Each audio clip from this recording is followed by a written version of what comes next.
먼저 이런 말씀으로 오늘 말씀을 한번 열어보기를 원합니다. 기독교인들도 양파 껍질을 벗기듯 껍질을 벗겨보면 그 속 알맹이는 약 50%가 무속이고 30%가 바로 유교적인 습관이 담겨져 있다라는 이야기가 있습니다. 자, 성도들 가운데서도 한참 대화를 나눠보다 보면 성경이 가르치는 이야기와는 전혀 다른 미신적인 가치나 또는 사상을 가지고 있는 경우가 허다하다라는 것을 경험할 때가 종종 있습니다. 손주들이 중요한 시험을 보는 날 아침에 며느리나 딸이 미역국을 끓였다고 아주 호되게 야단을 치거나, 또는 밤에 손톱을 깎으면 어떻게 된다고요?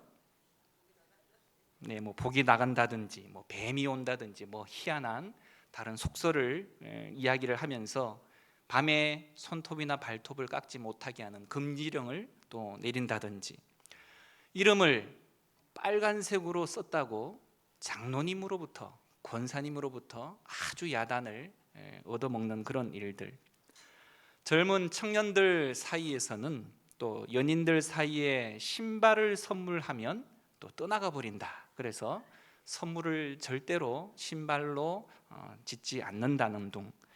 또 어떻습니까? 이제 연말이 지나고 곧 새해가 다가오게 될 텐데, 이 사주팔자를 이렇게 보려고 점집에 그렇게도 권사님들, 집사님들이 문전성시를 이룬다는 이야기가 있습니다.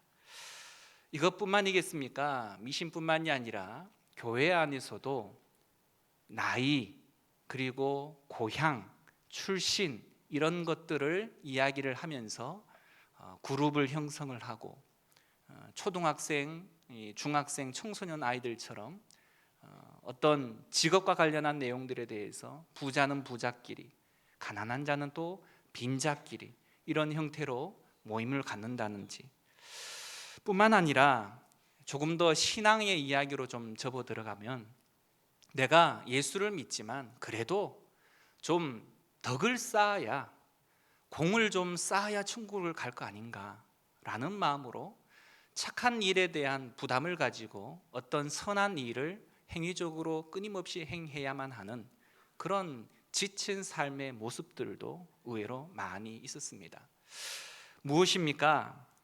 우리가 믿고 있는 믿음이 과연 성경이 말하고 있는 믿음인가, 아니면 내가 생각하는 또 일반 세상이 말하고 있는 믿음인가에 대한 질문으로부터 오늘 말씀을 시작해 보려고 합니다. 신학자들은 좀 어려운 이야기입니다만 믿음의 요소를 세 가지로 이야기를 했습니다. 먼저, 믿음은 지식으로부터 시작되어지고, 그 지식이 동의를 또한 받아야 할 뿐만이 아니라, 그 동의만 끝나는 것이 아니라 그 마음의 중심에 신뢰를 통해서 온전히 안착을 한다라고 표현을 했습니다.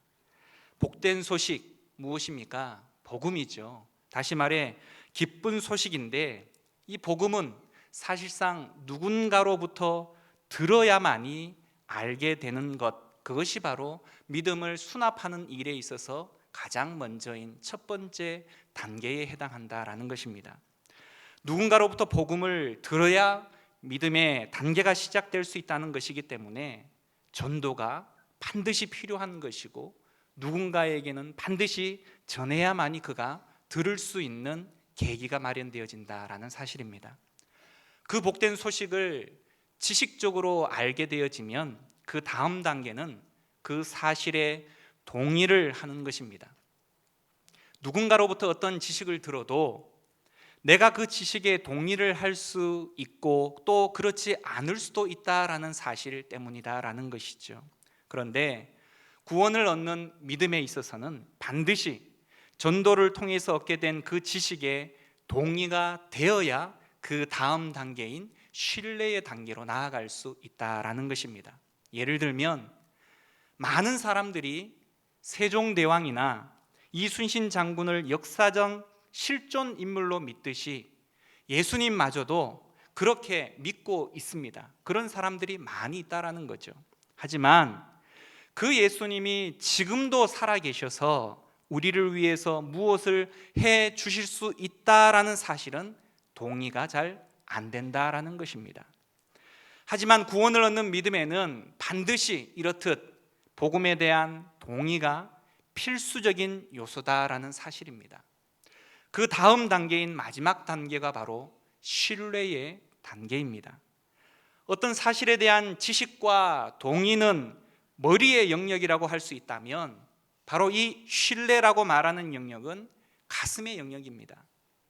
이 세상에서 가장 먼 거리에 있는 것이 바로 머리로부터 가슴까지라고 말하는 사람들이 있습니다.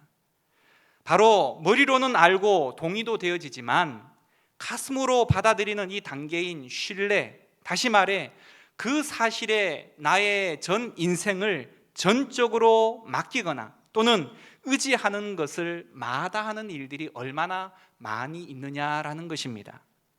사실 마귀도 하나님의 존재를 믿고 또한 귀신들도 예수 그리스도의 하나님 되심을 믿지만 하나님을 전적으로 신뢰하는 믿음은 그들에게서 찾아볼 수가 없는 것입니다. 이 사실을 우리는 여러분이 잘 또 현재 앉아 있는 의자에 비유를 한번 해보자면, 의자에 앉게 되면 누구나 서 있는 것보다 훨씬 편해진다라는 사실을 대부분의 사람들은 잘 알고 있는 부분입니다. 그런데 이 사실은 의자에 대한 단순한 지식에 해당하는 것이죠. 하지만 이 의자가 가져다 줄 수 있는 편안함을 단지 머리로 알고 동의는 되지만 실제로 이 의자에 여러 가지 이유로 앉지 않는 경우들이 있다라는 것입니다. 이 의자가 깨끗할까?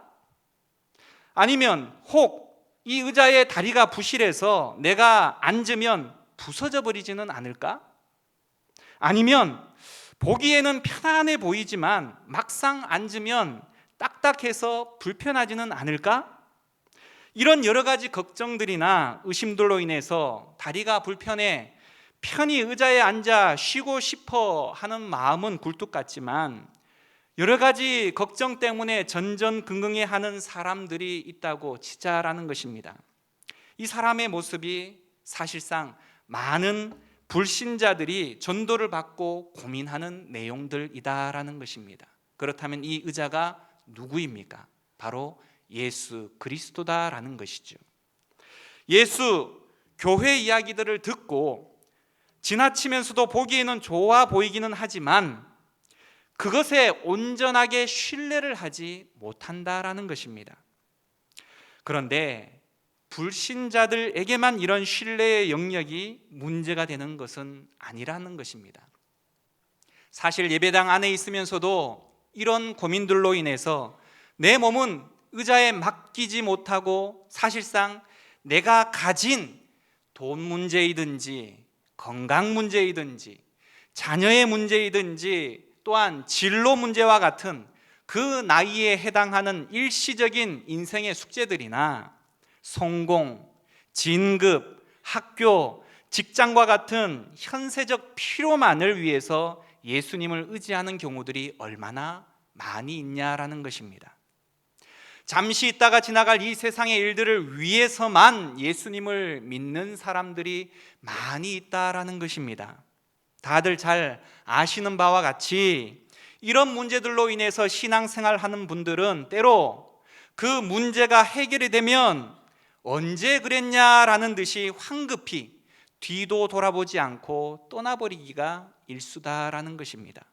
일명 화장실 갈 때 심정과 갔다 나왔을 때의 심정이 다르다라는 것이죠. 이런 일시적이고 현세적인 또 그런 믿음도 사실상 때로 필요한 부분들이기도 하겠지만 문제는 그것이 우리가 구원을 얻게 되어지는 참 믿음은 아니다라는 것입니다. 믿음은 천국 문을 여는 열쇠와 같습니다. 모양도 비슷비슷하고 크기도 같은 많은 열쇠들이 있지만 사실상 어떻습니까? 여러분의 현관문을 여는 열쇠는 오직 단 한 가지밖에 없다라는 것입니다. 그것처럼 천국 문을 여는 바른 열쇠는 구원 얻는 참 믿음밖에는 없다라는 것이죠.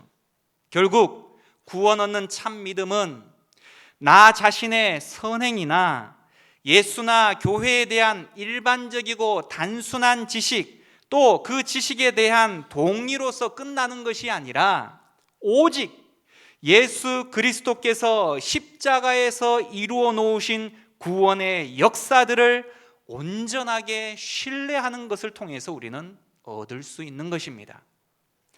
의자에 내가 가진 일시적이고 현세적인 문제들만 맡기는 수준을 넘어서서 나 자신을 전폭적으로 그 의자에 맡기면 지금 여러분들이 앉아 있는 것처럼 바로 예수님께서 나 자신을 바로 품어주시고 내 인생 전체를 책임져 주신다라는 것입니다.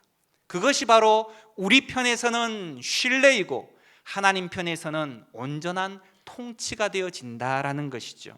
그럴 때 우리의 인생은 진정한 평강을 얻게 되어지고 편안함, 안락함, 기쁨과 감사가 찾아오게 되어지는 것입니다. 따라서 복된 소식, 기쁜 소식인 이 복음이라고 말하는 것은 나는 죽을 수밖에 없는 죄인, 나 스스로는 나를 구원할 수 없는 가망 없는 죄인이었었는데 긍휼과 사랑이 풍성하신 하나님께서 그 아들 예수 그리스도의 대속적인 죽음의 역사를 통해서 우리 각자의 구원을 완성하셨다라고 말하는 이 사실을 우리 인간의 편에서 믿음, 다시 말해 신뢰를 통해서 내 마음속으로 받아들이는 것을 통해서 우리는 천국을 소유하게 되어지는 것입니다. 여기서 받아들인다라고 말하는 결신이라고 말하는 이 의미를 조금 더 제가 상세하게 설명을 해보면, 먼저 지금까지 우리 각자 자신의 인생의 운전대를 내가 잡고 있었을 것입니다. 아니면 다른 우상들이나 돈, 명예의 우선권을 두었을 것입니다. 하지만 이제는 신뢰한다라고 말할 때, 믿는다라고 말할 때 그 참 믿음은, 구원을 얻는 참 믿음은 그 인생의 운전대를 바로 하나님 앞에 우리 주님께 온전히 맡겨드리는 것을 말하는 것입니다. 나의 삶의 주인이 이제 내가 아니라 그 어느 누구도 아니라 오직 예수 그리스도 그 한 분밖에 없다라는 사실을 내가 내 입술로 고백할 뿐만이 아니라 내 삶을 통해서 그것을 드러내는 것, 그것이 바로 참된 구원받은 자의 모습이다라는 것이죠. 그래서 요한계시록 3장 20절 말씀에 볼지어다 내가 문 밖에 서서 두드리노니 누구든지 내 음성을 듣고 문을 열면 내가 그에게로 들어가 그와 더불어 먹고 그는 나와 더불어 먹으리라 라고 말씀하고 계시는 것입니다. 더불어 지금까지 살아온 나 자신의 헛된 욕심, 그리고 이기적인 그 목표들을 우리는 철저하게 회개해야 하는 단계들이 필요합니다. 나의 삶의 방향을, 회개라고 말하는 것은 완전히 가던 길을 멈추고 돌아서서 반대 방향으로 나아오는 것을 말하는 것으로, 하나님께로 그 방향을 전환하는 삶, 그 방향으로 이제는 흐트러지지 않게 곧장 나아가는 삶의 과정이 필요한 것이다라는 것이죠. 결국 구원 얻는 믿음은 오늘의 말씀의 제목처럼 덮어놓고 믿는 믿음이 아니다라는 사실을 오늘 그것을 통해서 제가 설명하고자 하였던 것입니다. 그렇다면 복음, 다시 말해 이 기쁜 소식은 구체적으로 어떻게 설명이 되어질 수 있을까요? 말은 많이 듣고 또 우리 스스로도 많이 이야기를 하지만 내가 그 복음을 자세하게 누군가에게 설명하려 들면 얼마나 우리의 입이 무거워지는지 모르겠습니다. 얼버무려지는지 모르겠습니다. 다양한 방법을 통해서 복음을 설명할 수 있겠지만 오늘 저는 예수님에게 초점을 맞추어서 예수님의 성육신 그리고 십자가뿐만 아니라 재림의 관점에서 복음을 좀 설명해 보려고 합니다. 먼저 성육신입니다. 예수님은 구약에서 약속된 메시아 왕이십니다. 이 땅에 그 왕께서 종의 형체로 완전한 인간으로 오신 하나님이십니다. 어떤 경우 사람들은 그러면 예수님께서 이 땅에 인간으로 오셨다면 50% 하나님, 50% 신인, 반신, 반인간이십니까? 라고 질문하는 분들이 계십니다. 아니요. 그 예수님은 100% 인간이시고 100% 하나님이시다라는 사실입니다. 완전하신 하나님이시요 완전하신 인간의 형체를 입고 오셨다라시고 또한 완전한 인간의 삶을 사신 것입니다. 죄가 없으신 신이신 하나님께서 연약한 육체의 몸을 입고 이 세상에 인간으로 오신 이 엄청난 사건은 바로 위에서 아래로 내려가는 하나님 나라의 질서를 잘 보여주는 사례이기도 합니다. 세상의 사고방식은 어떻습니까? 완전히 권력, 지위, 부, 인기 이것들이 바로 가치를 판가름하는 기준이지 않습니까?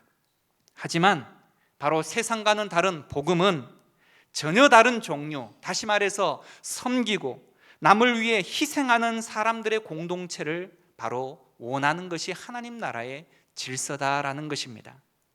다시 말해 예수로 인해서 더 성공하고 더 높아지고 더 형편이 나아지고 치료받는 것과는 아예 기준이 맞지 않는 전혀 다른 기준의 가치를 우리 하나님께서 우리에게 말씀하고 있는 것이 복음이다라는 것이죠. 두 번째가 바로 그 예수님의 십자가입니다. 예수님은 죽음과 부활로서 우리의 죄를 대신 속죄하셨고 우리의 행위, 공로를 통해서가 아니라 오직 은혜로서 우리를 하나님 앞에 의롭게 만드셨습니다. 사람은 외적으로 수양하고 통제해서 결단코 바뀌지 않는 것이죠. 그런 의지의 행위를 통해서 우리는 우리 스스로를 구원할 수가 없다라는 것입니다. 하나님이 나를 받아주셨으며 나를 조건 없는 은혜로 사랑하신다라는 사실을 우리 스스로가 마음으로 발견하고 깨닫는 그 순간 우리는 우리의 내면에서부터 기쁨과 감사로 하나님 앞에 순종하기를 기뻐하는 준비가 되어지기 시작한다라는 것입니다. 십자가는 그런 의미에서 예수님의 사역을 통해 그 하나님 자신이 우리를 대신하셨음을 가장 잘 나타내주는 본보기입니다. 내가 나의 죄와 악함으로부터 구원할 수 없기 때문에 예수님께서 십자가에서 나 대신 죄인이 되어 주셔서 대신 죽음을 당하신 것, 바로 그것을 내가 알게 되어질 때 나의 내면에는 누가 강압하거나 또는 의지력으로나 강제가 아니라 은혜의 능력으로 강력한 변화의 힘들이 내 안에서 생겨나기 시작한다라는 것입니다. 그 하나님의 사랑과 은혜가 흘러 넘칠 때에 비로소 나의 삶의 현실 자체가 이제 그 기쁨 때문에 선을 행하게 되어지고 그 감격 때문에 희생도 마다하지 않고 감내하게 되어지고 그 즐거움과 행복감 때문에 우리의 삶의 형편이 그리 나아지는 모습이 없다손 치지만 우리의 얼굴에는 남들이 알 수 없는 미소와 웃음이 가득할 수 있게 되어진다라는 것입니다. 내면의 평강뿐만이 아니라 내 안에 그 새로운 창조의 질서 때문에 다른 이들과의 관계를 바로 평화하게 만들고 섬기는 자의 자세로 사랑하는 모습으로 변화할 수 있게 되어진다라는 것입니다. 이것은 누가 시켜서나 누가 압력을 넣어서 되어지는 것이 아니다라는 것입니다. 세 번째가 바로 우리 주님의 다시 오심, 다시 말해 재림의 관점입니다.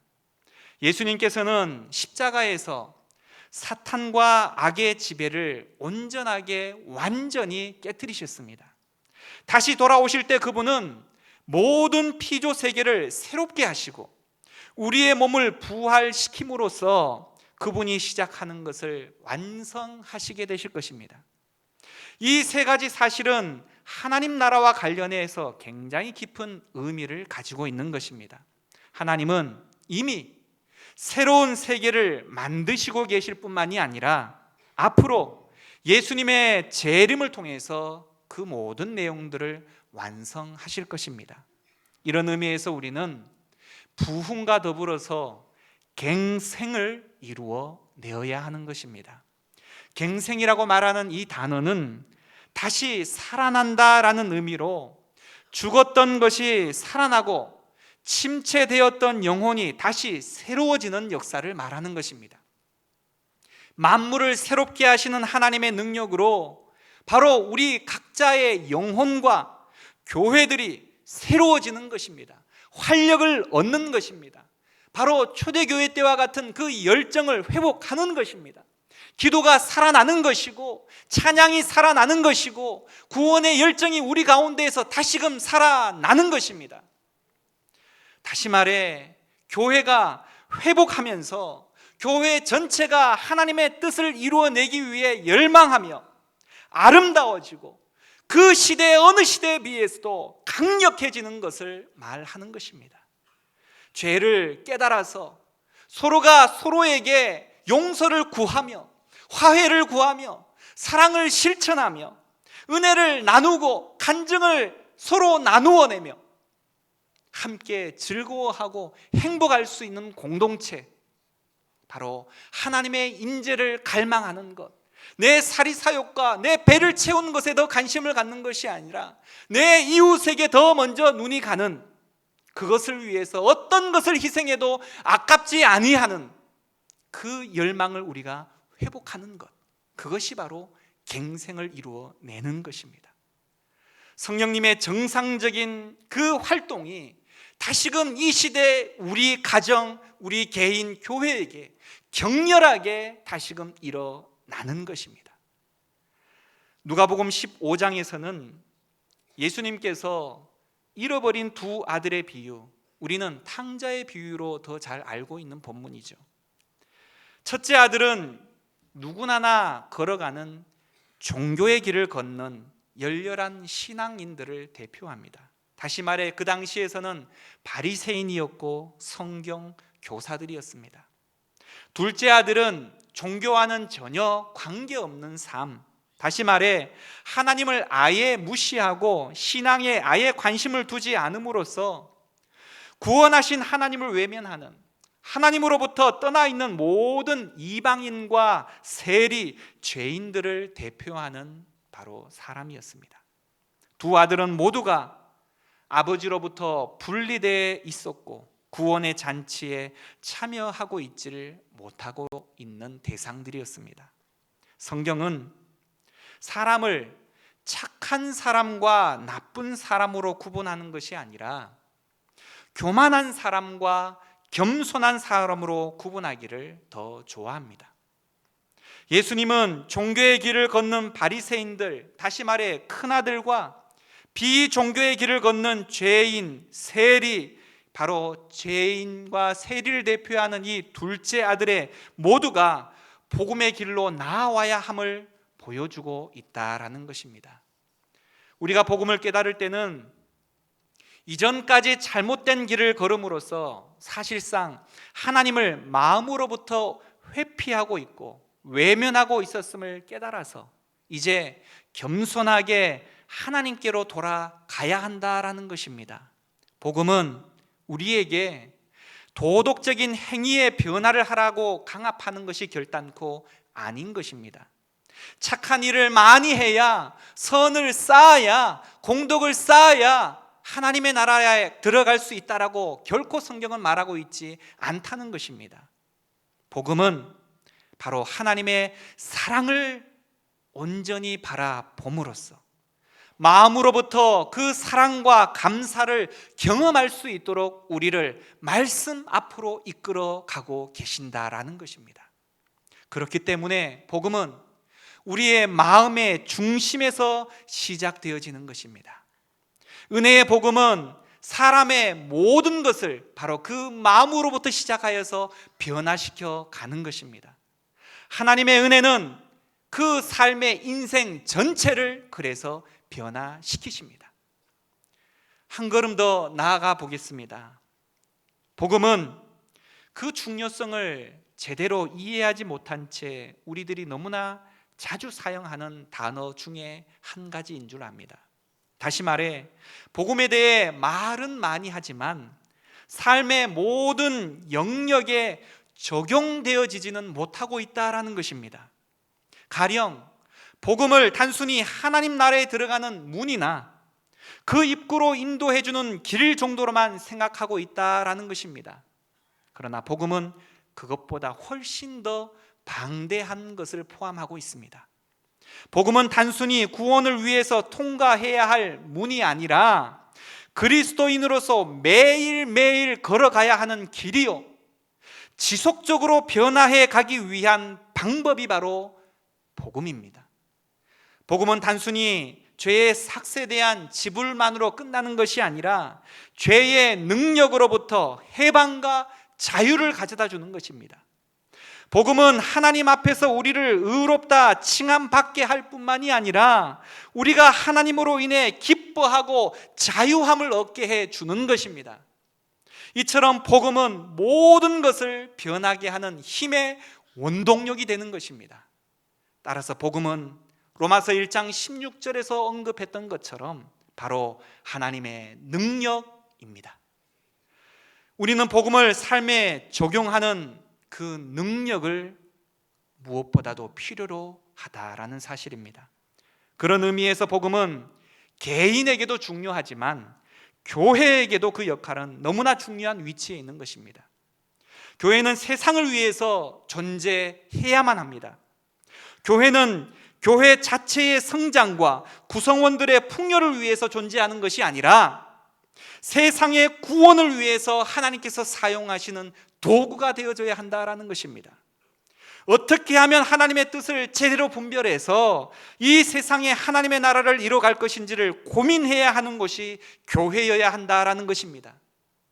하나님의 사명을 수행하는 교회는 그들 주변의 세상 가운데에서 하나님이 무슨 일을 하려고 하시는지에 대해 끊임없이 질문을 던지면서 하나님 나라의 선교에 하나님과 동참하는 온갖 방식을 실험하고 또 실험해야만 하는 것이 교회다라는 것입니다. 따라서 성경적인 교회의 모습으로 나아가기 위해서는 여러분과 저와 같은 그리스도인들이 현대 사회와 문화 가운데 살아가는 사람들의 마음과 형편을 돌아보고 그들의 필요를 채우며 현재 속에서 하나님의 나라의 가치를 실현해 내려는 그 열정과 이웃을 내 몸과 같이 사랑하며 섬기는 하나님께서 주시는 이 사명을 수행하고자 공동체적으로 함께 연합하여 모든 노력을 아끼지 아니하는 그런 온전한 제자도를 가져야 한다라는 것입니다. 우리는 그래서 사명 공동체입니다. 교회는 주변 사회에 대해 새로운 방식을 보여주는 대조 집단으로 존재해야만 한다는 것입니다. 따라서 우리의 사명은 단순히 전도를 더 많이 하는 것으로 그쳐져서는 결코 안 되는 것입니다. 우리가 선교사적으로 이 땅에 존재하고 있는 것을 의식하면서 교회의 모든 활동들을 그렇게 수행해 나가야 한다는 것입니다. 우리끼리가 아니라 우리와 다른 예비 신자들이 반드시 우리가 예배하는 지금 이 자리에 함께 있다라고 생각하면서 사역을 진행해 나가야 한다는 것입니다. 그러할 때 비로소 다양한 배경을 가진 전에 내가 익히 보지 못했던 사람들을 우리는 이 공동체 가운데에서 날마다 만나게 될 것입니다. 따라서 교회가 지역사회를 사랑하고 기도하고 평화와 정의와 번영을 소망하며 교회가 세상을 적대시하는 것이 아니라 방관하는 것이 아니라 사랑하는 것을 세상의 사람들을 또한 그들에게 알게 하면 교회에 대한 사람들의 의식과 생각이 조금씩 바뀌게 될 것입니다. 사랑하는 여러분, 천국은 한 영혼을 천하보다 귀하게 여길 줄 아는 자들의 것입니다. 따라서 성도는 항상 예수님이시라면 이 영혼을 어떻게 대하였을까라는 심정으로 영혼들을 대해야만 합니다. 특별히 하나님 앞에 내가 얼마나 많은 죄를 용서받았나라는 생각해 보면 얼마든지 저들을 부드럽게 받아들일 수 있을 것입니다. 천국의 삶은 겸손히 의지하여 하나님의 은혜를 입는 삶이요, 형제를 사랑으로 돌아보며 서로 용서하여 자유함을 함께 누리는 삶입니다. 천국이 용서받은 죄인들이 누리는 복된 곳이기 때문에 이 땅의 교회 안에서도 그 겸손과 용납을 실천해야 하는 것이 마땅한 자세다라는 것입니다. 부패한 본성을 가진 사람들이 서로 마찰 없이 산다라고 말하는 것은 너무나도 힘든 것이 사실이지만, 하나님의 사랑을 기억하면서 성령님의 도우심이 있다라는 것을 확신하면서 기도로 구하게 될 때 우리는 반드시 주님을 닮아갈 수 있을 줄 압니다. 이 시간 함께 기도하기를 원합니다. 내가 가진 믿음은 과연 말씀에 기초한 참된 믿음일까?